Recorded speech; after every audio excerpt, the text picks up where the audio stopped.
Goeiedag vriende, kan jy glo op 1 Januarie hierdie jaar 2026 het meer as 5000 mense saam met ons begin lees deur 'n oomblik in die woord, ons 1 jaar Bybel.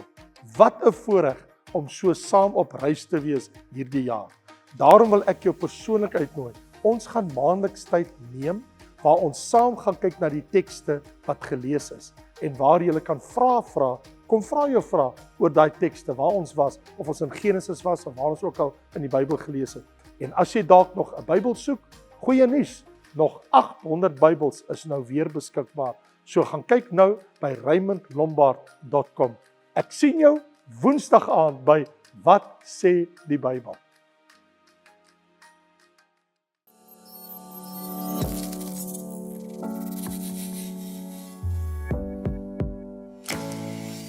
Nou vanaand is ons by Esegiel. So kom ons lees saam in Esegiel 12. Ek gaan die eerste klomp verse vir jou lees en dan sal ek uit die Esegiel 12, 13 en 14 met jou deel wat in my hart is. So in Esegiel 12 vanaf vers 1 lees ons en ons vorder mos elke week, né? Dan gaan ons verder met die boek. Verder het die woord van die Here tot my gekom en gesê: Mensekind, jy woon onder mense van die wederstrewige huis, wat oë het om te sien, maar nie sien nie, ore het om te hoor, maar nie hoor nie, want hulle is 'n wederstrewige huis. En jy mensekind, maak vir jou toebereidsels om in ballingskap te gaan, en gaan oordag in ballingskap voor hulle oë. Vertrek soos 'n balling voor hulle oë, van jou woonplek af na 'n ander plek toe. Miskien sal hulle dit sien, want hulle is 'n wederstrewige huis. En jy moet jou goed oordag uitbring voor hulle oë soos die goed wat vir 'n ballingskap nodig is. Maar self moet jy in die aand uitgaan, voor hulle oë soos die wat in ballingskap uitgaan. Breek vir jou 'n gat in die muur voor hulle oë en bring dit daardeur uit. Voor hulle oë moet jy dit op die skouer dra. In die pikdonker moet jy dit uitbring. Jou aangesig moet jy bedek sodat jy die land nie sien nie, want ek maak jou tot 'n sinnebeeld vir die huis van Israel. Sien, hier is die antwoord.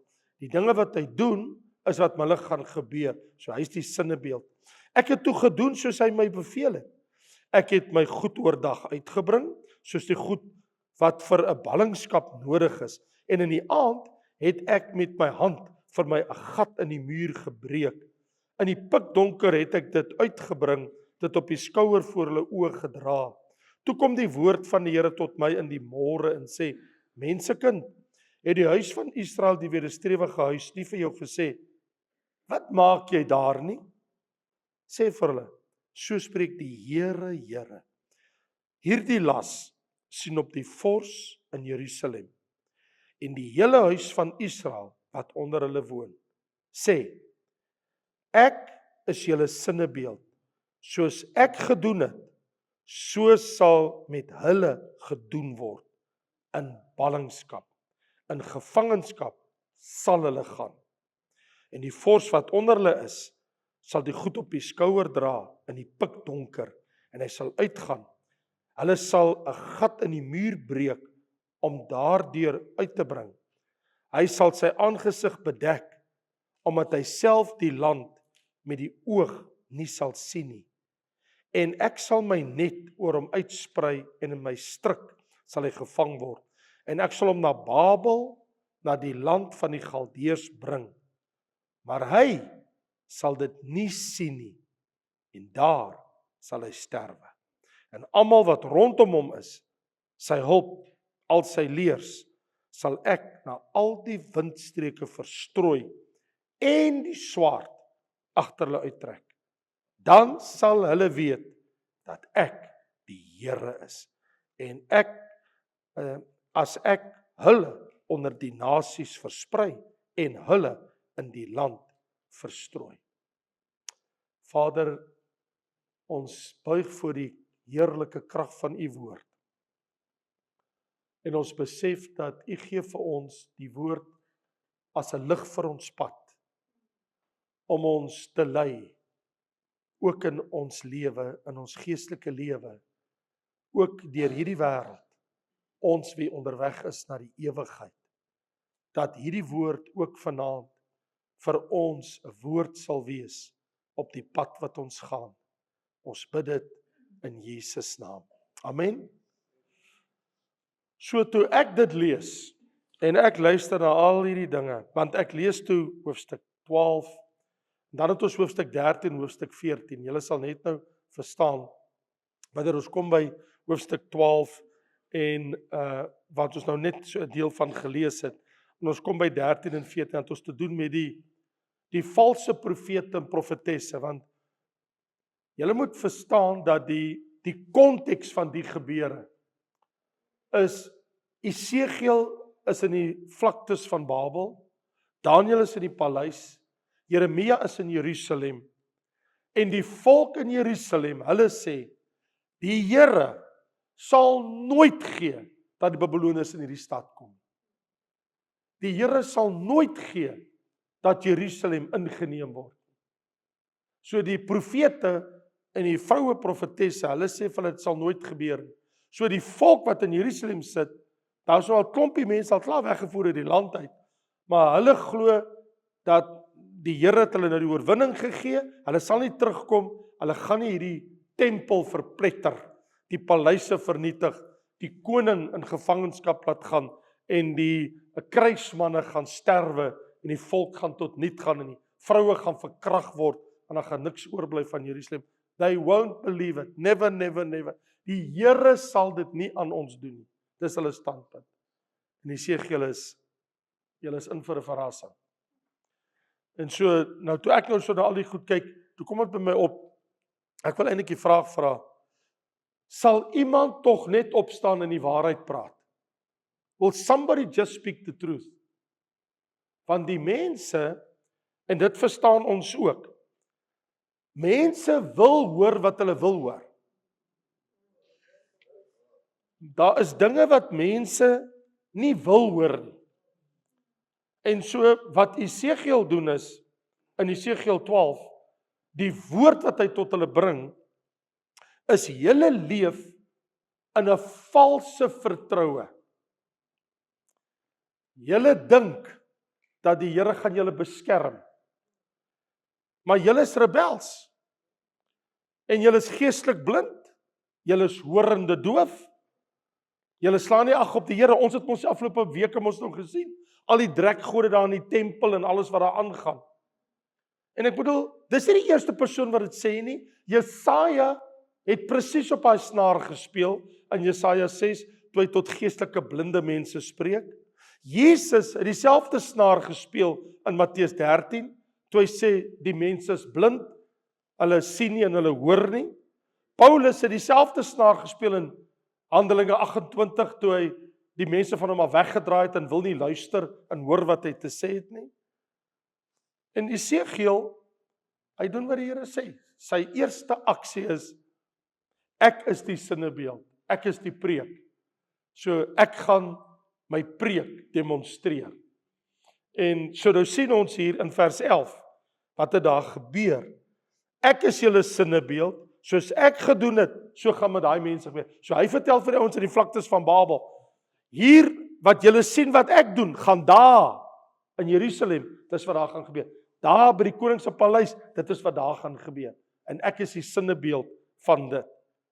En in vers 4 en 5 het ons mos nou duidelik gesien, gaan uit oordag, of in die aand, moet jy uitgaan in ballingskap in die pikdonker, maak vir jou gat in die muur, pak vir jou 'n sakkie met ballingskap aan. Al wat jy het, is net hierdie bondeltjie klere en lewensnoodsaaklikhede met 'n stok oor die skouer, en dan maak jy vir jou gat en jy klim deur die gat en jy vat die pad in die donker en jy vlug.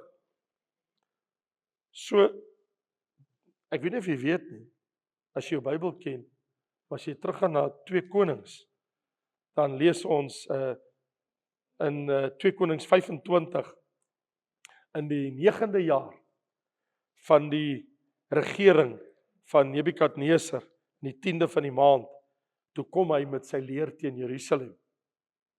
En in die koningsboek staan daar wat het gebeur. En hier staan, die stad het in belering geraak. Die oorlog kom toe daar tot by die stad. Die 11de jaar van koning Sedekia, hy was toe in sy 11de jaar, die koning in Jerusalem, die Joodse koning. En op die 9de van die 4de maand, tot op die dag, hy gee die maand, die jaar en die dag. Op daai dag, toe die hongersnood sterk in die stad was, mense van die land het geen brood, ook in die stad, hulle het nie kos om te eet, daar's niks meer nie. En op daai dag is in die stad ingebreek. En al die krygsmanne is in die nag deur die poort, nou vlug hulle. Tussen die twee mure wat by die koning se tuin is, by die koning se tuin, waar hulle die gat gemaak het. Terwyl die Galdeërs rondom teen die stad was, en die koning het gat gemaak, en nie by die poorte kan hy uit nie, maak 'n gat in die muur, nou vlug koning Sedekia, en hy vlug al die pad van Jerusalem af, is hy al die pad deur die woestyn Judea, af oor die berge, en hy is nou al onder by die vlaktes van Jerigo. Hy's naby die Jordaanrivier, die dooie see lê net daar, en hy sleep daar, en hy besig om te vlug. Die koning trek al op pad na die vlakte toe, daar by Jerigo, want as hy dit kan haal, Jerigo, en hy kan oorkom, dat hy kan in veiligheid kom, maar die leer van die Galdeërs het die koning agterna gejaag, en hom in die vlaktes van Jerigo ingehaal, en sy hele leer van hom af verstrooi, maak al die soldate dood en almal vlug. Toe vang hulle die koning, hulle bring hom na die koning van Babel tot by Ribla, dis in die begin van die land, en hulle het 'n vonnis oor hom uitgespreek, die koning van Babel. Hy sê, jy het mos die lewe vir my moeilik gemaak vir baie jare. Jy wil mos nie die poorte oopgemaak. Ek het mos baie keer vir jou gesê, ek sal vrede met jou sluit. Maar jy wil mos nie luister na die profete van Israel. Jy het mos na die valse profete geluister. En toe doen hy die volgende. Hulle bring sy seuns van koning Sedekia, al sy seuns voor hom. Hulle slag hulle, sny in stukke. En toe hy klaar gekyk het hoe sy eie seuns geslag word, toe steek hulle sy 2 oë uit. Hulle verblind hom. Bind hom in koperkettinge en vat hom Babel toe. Presies wat die Here gesê het vir Jesegiel daar in Babel. Die koning gaan deur 'n gat klim by die muur. Hy gaan vlug en hy gaan vir hom vang. En die profesie was, ek het nou net vir jou gelees, hy sal nooit Babel self met sy oë sien nie, want sy oë is uitgesteek. En die laaste ding, en jy dink jou straf, hoe groot is jou straf, dat die laaste ding wat jy sien met jou 2 oë in jou lewe op aarde voor jou dood, is hoe hulle jou kinders oopsny en slag voor jou eie kinders, dat jy sien hoe hulle sterf. Dis die laaste ding wat hy met sy oë gesien het. Dit is hoe hulle hom behandel het, hoe wreed dit was. So dit is alles letterlik vervul. So dit wat Jesegiel gesê het, God het gesê ek gaan dit doen. Ek is die sinnebeeld, presies. Toe doen hy 'n tweede ding. En dit het ons gesien in vers 18. Mensekind, jy moet jou brood met bewing eet en jou water moet jy met siddering en kommer moet jy dit drink. Nou sit hy daar, nou bewe hy voor hulle, nou eet hy sy brood en hy eet dit met kommer en sy hele demeanor, sy hele houding, as hulle so na hom kyk, kan jy sien, die man is geweldig in stres en spanning, en sy water drink hy met kommer. Die Here sê, dis wat met al die inwoners van Jerusalem gaan gebeur. Hy sê, hulle gaan hulle brood met kommer eet, hulle water en stomme smart drink, en hulle sal weet dat ek die Here is. So hier is 'n vreeslike tragiese ding wat hier gebeur. Die mense eet hulle kos, skraapsels van voedsel, daar is nie brood om te eet nie. Hulle eet dit bewende, asof dit hulle heel laaste maaltydjie is.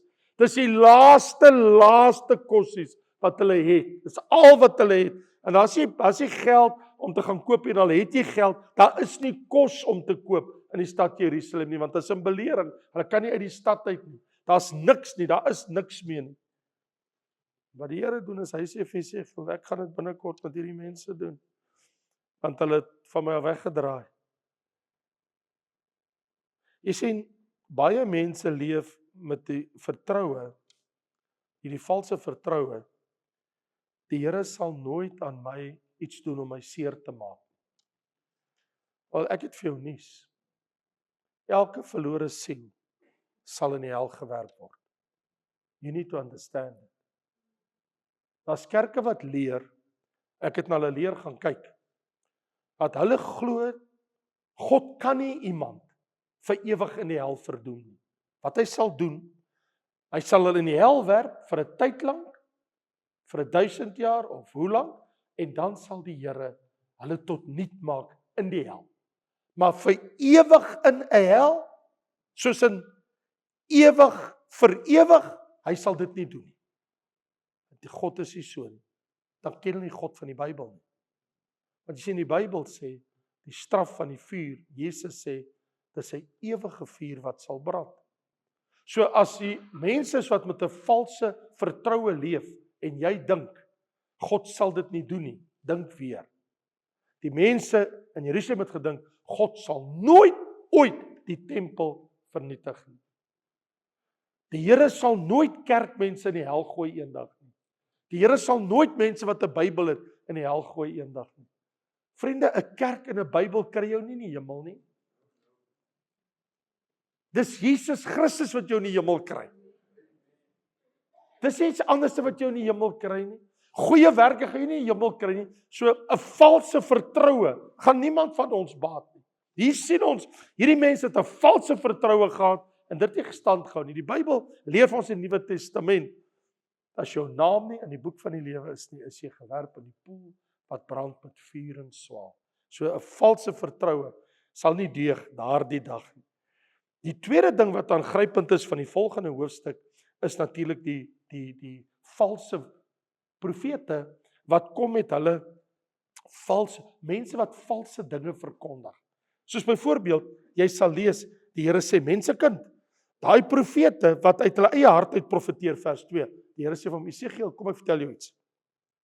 Spreek en sê vir hulle, weet die dwaase profete wat agter hulle eie gees aanwandel en agter dinge wat hulle nie gesien het nie. Hulle sê dinge wat nie waar is nie. Jou profete, o Israel, is soos jakkalse in pynhope. Vers 6. Hulle het nietigheid gesien, leenagtige waarsêery, en hulle sê, die Here het gespreek, terwyl die Here hulle nie gestuur het nie. En dan wag hulle op die vervulling van die woord. Het julle nie 'n bedrieglike gesig gesien, leenagtige waarsêery, deurdat julle sê, die Here spreek, terwyl ek nie gespreek het nie? Vers 9, my hand sal teen die profete wees en hulle bedrieglike gesigte wat hulle gesien het. Jy sien, 'n ware profeet in die Bybelse tyd, hy vertel die mense wat hulle nodig het om te hoor. Die valse profeet vertel vir hulle wat hulle wil hoor. Jy sien, so hier is die vraag, is jy een wat jy wil hoor wat jy wil hoor, of is jy oop om te sê, Here, sê U vir my wat U wil hê wat ek moet hoor? Is jou hart oop, soos wat Esegiel se hart oop was, wat die Here gesê het? Want hierdie mense se hart was nie oop nie. So Paulus, hy spreek vir Timoteus aan, en hy sê vir Timoteus, die pastoor, hy sê, Timoteus, ek het vir jou 'n boodskap. Hy sê, jy is 'n man wat 'n woord bring vir mense.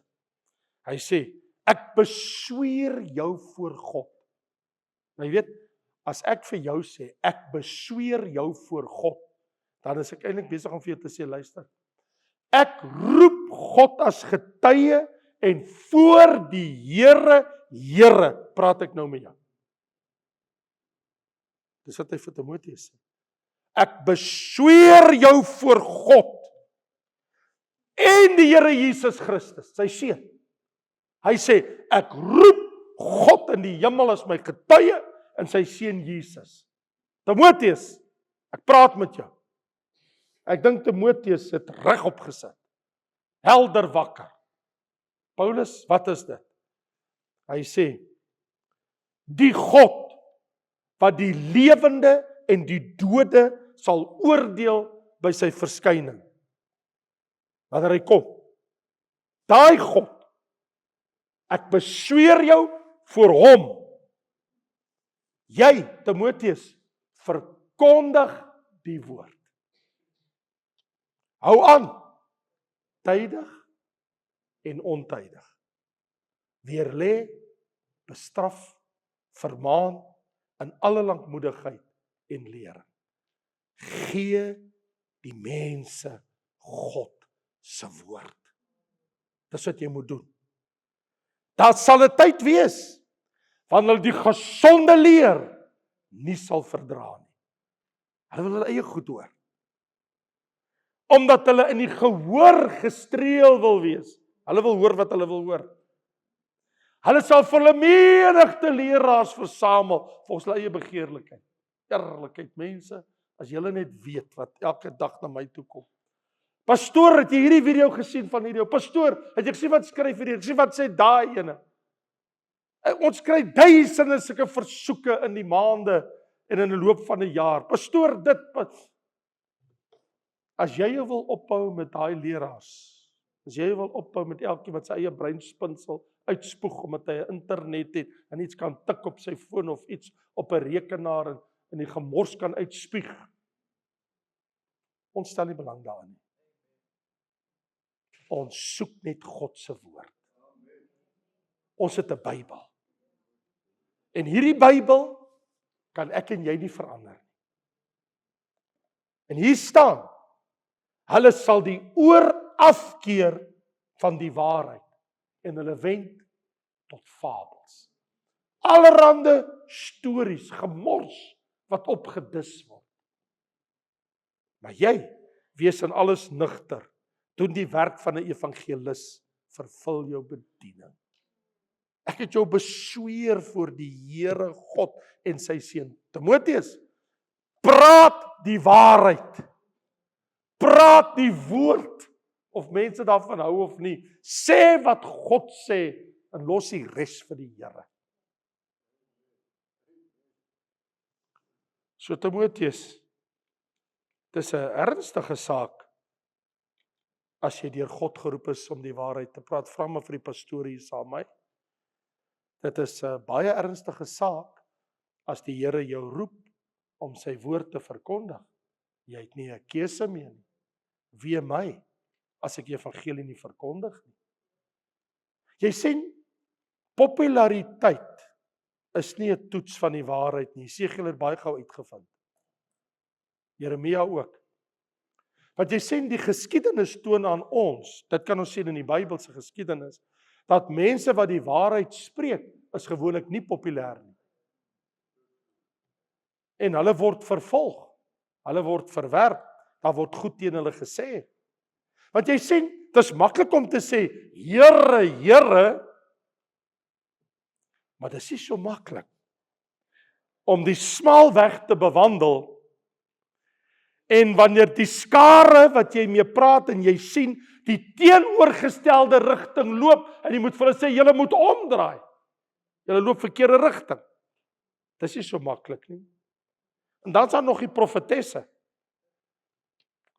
Dis nog die vroue. Hulle was 'n klomp waarsêers. Daar in hoofstuk 13 vers 17. En jy mensekind, praat met die dogters van jou volk wat as profetesse optree uit hulle eie hart. Ek het hulle nie gestuur nie. Hulle ontheilig my. Hulle sê goed wat ek nie gesê het nie. Hulle gee voor dat hulle van die Here gehoor het, sodat hulle 'n paar hande gars kan kry en 'n paar stukkies brood, dat mense vir hulle iets gee. Gee my tog net 'n woord. Het jy nie vir my 'n woord nie? Weet jy, ek kry mense wat vir my boodskappe stuur, WhatsApps en e-mails en al hierdie goed, dat ek wil nie eens daaroor praat nie. Sê hulle vir my, pastoor, het jy nie vir my 'n woord van die Here nie?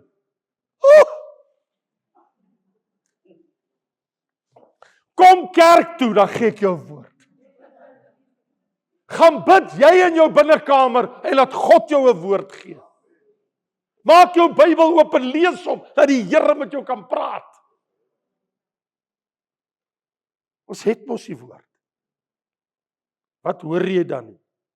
Kan jy nie eens sy stem hoor nie? Dat jy by iemand anders 'n woord soek. Wat's fout met jou? Kan die Here nie met jou praat nie? Ek praat nie van wanneer die Here uit sy eie uitkom en vir jou 'n woord gee vir iemand te sê, die Here het iets op my hart gelê wat ek met jou moet deel. Ek het vir jou 'n woord van die Here, van bemoediging of stigting of troos of vermaaning of aanmaning. Hy sê hulle verkondig leuns, man. Want jy sien, toe Jesegiel verder gaan, toe sê hy, luister, hierdie mense, hulle skuil agter vroomheid, man. Ek wil vir jou sê, baie van hierdie goed wat julle soek kyk op die internet van die mense en al hierdie goeters, dis hulle eie vroomheid. Hulle gee voor wat hulle nie is nie. Net soos hier, hierdie drekgode. Hy sê, hulle het hierdie drekgode in hulle hart, struikelblokke tot hulle ongeregtigheid wat hulle voor hulle aangesig neergesit het. So ek moet deur hulle laat raad. Die Here sê nee man, hulle het gedrogte, hulle het hulle eie goed in hulle eie hart. Ek moet vandag 'n belydenis doen. Dit was vir my, pastore luister na my, hulle wat my goed ken. Dit was vir my een van die bitter moeilikste dinge in my lewe om te besluit dat die woord van die Here in ons gemeente vervul word. Ek wou dit nie doen nie. Ek het jare teëgeskop. En ek het altyd gesê, as iemand wil hoor wat ons te sê, kom hier na toe. Kom sit hier en kom luister, en sal ons vir jou sê wat God se woord sê. Want ek het geweet, as jy dit vervul en dit kom daar buite, jy sal altyd iemand hê wat iets te sê het. Hulle weet mos nie wat jy weet nie. Hulle hou hulle slim. En ek moes die besluit maak. En dit was 'n baie harde besluit wat ek oor 'n lang tydperk geneem het. Om te sê, Here, terwille van hulle wat wil hoor, en wat 'n hart het om te luister, doen ek dit. Nie terwille van myself nie, maar terwille van u woord. Om dit te bring op plekke waar ek nie kan wees nie. En wat Jesegiel doen, hierdie mense wat so op die voorgrond wou gewees het, hy sê, julle het nie 'n liefde vir God nie. Julle het afgode in julle hart. Julle het nie eens 'n liefde vir God se woord nie. Julle het nie eens die woord by julle nie. Julle het afgode in julle hart. Want jy sê enigiets wat God vervang, is 'n afgod. Enigiets in God se plek in jou hart, is 'n afgod. Dink aan Achan, ons almal ken die storie van Achan in Israel, in Josua hoofstuk 7, toe hulle gegaan het en hy oorlog, en hoe hulle gegaan het en hy het in sy tent, het hy goud en silwer in 'n pragtige mantel weggesteek, want hy was agter wêreldse goed aan. Hy sê, ek het dit begeer, en ek het dit vir my geneem. Julle almal weet van Anania en Safira in die eerste kerk, wat 'n stuk grond gaan verkoop het en gelieg het oor die prys van die grond. Hulle het nie nodig gehad, as jy 'n plaas of 'n plot of 'n grond verkoop, om alles vir die kerk te kom gee vir die werk van die Here nie. Dis jou eie keuse. Wil jy 'n deel gee of wil jy alles gee? Wat wil jy doen? Maar toe hulle voor almal 'n shine van, en hulle wil hê almal moet hulle eer. Toe kom die man eers daaraan en hy sê, "Wow." Hy sê vir die apostels, "Ek het my grond vir hierdie bedrag verkoop en ek skenk dit alles vir die Here, vir die kerk." Petrus sê, "Hoekom het jy gelieg? Dit was in jou hand. Dit is jou geld. Jy kan daarmee doen wat jy wil. Maar hoekom het jy gelieg? Dit was nie die prys nie." Die Gees sê vir my, dis wat gebeur het. En toe sterf hy net daar. Vrou kom en sy lieg agter hom aan. Sy is ook dood, mors dood, albei van hulle. Selfde dag in 'n graf gegooi en begrawe. Die ding is, wat is in ons hart? Jesegiel het gesien wat God hom gewys wat is in die mense se hart. Want wat in my en jou hart is, affekteer hoe ons lewe met Jesus. Wat in hulle hart was, het geaffekteer hoe hulle met die God van Israel gewandel het. En as jy jou wend na afgode, na ander dinge bo die Here stel, dan is ons op 'n baie gevaarlike plek. Want dan het ons die Here God verlaat.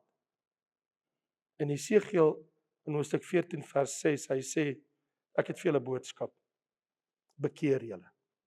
Die Here sê, bekeer julle en wend julle af van daai dinge.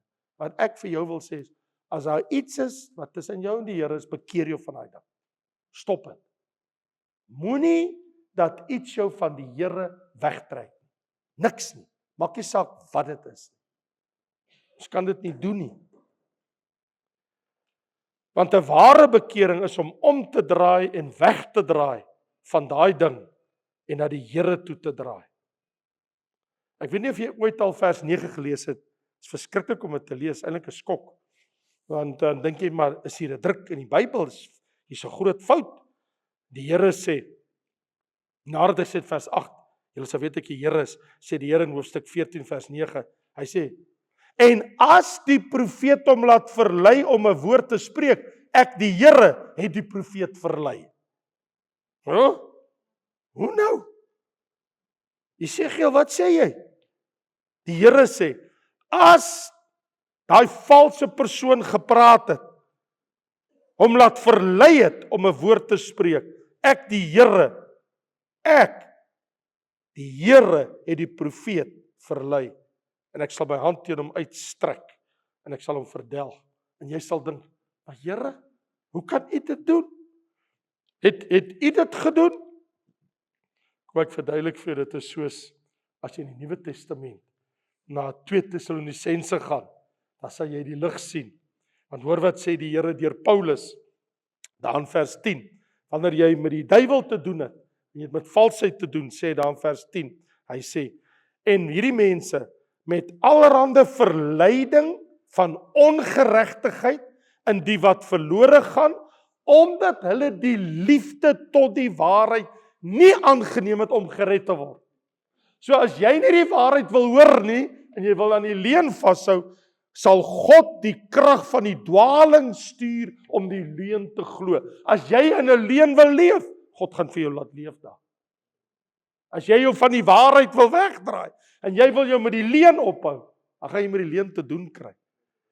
Sodat almal geoordeel kan word wat die waarheid nie geglo het, maar behaag het ongeregtigheid. Die waarheid is Jesus Christus.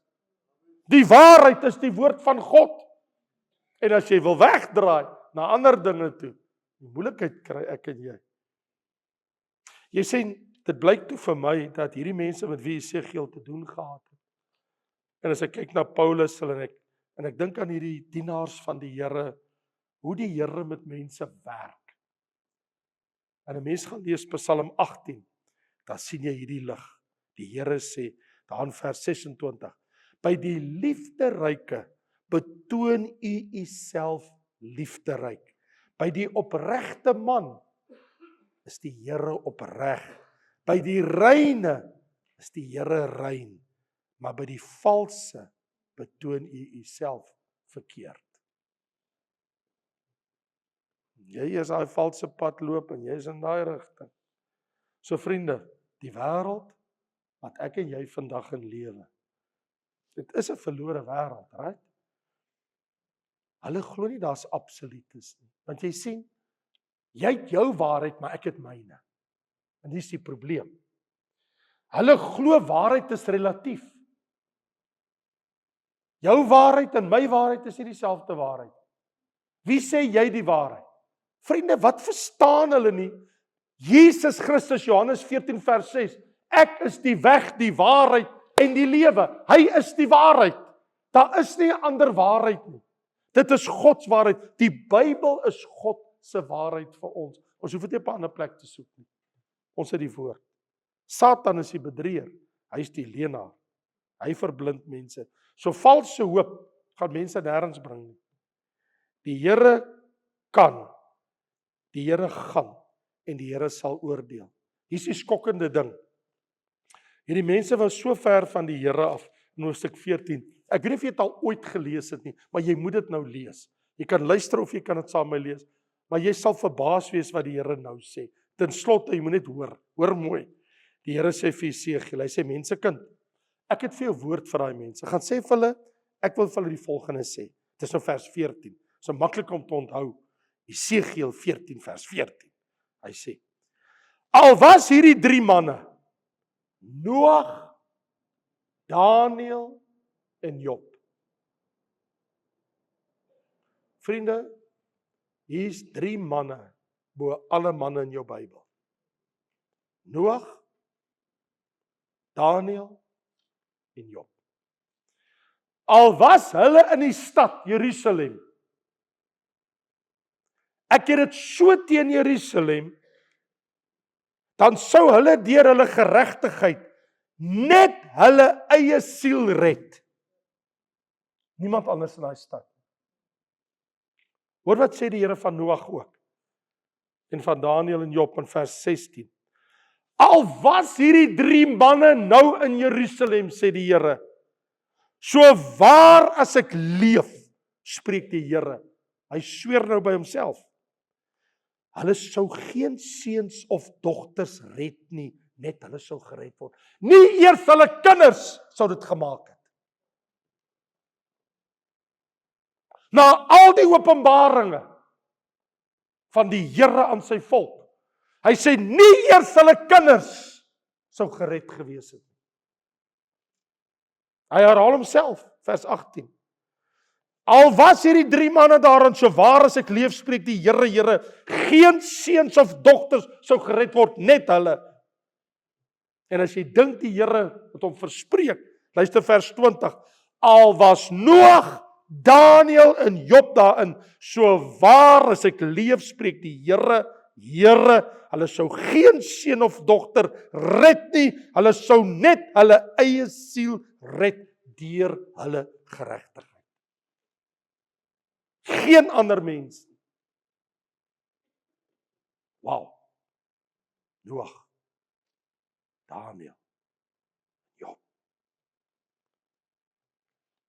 Hierdie 3 manne was al 3 manne van geloof.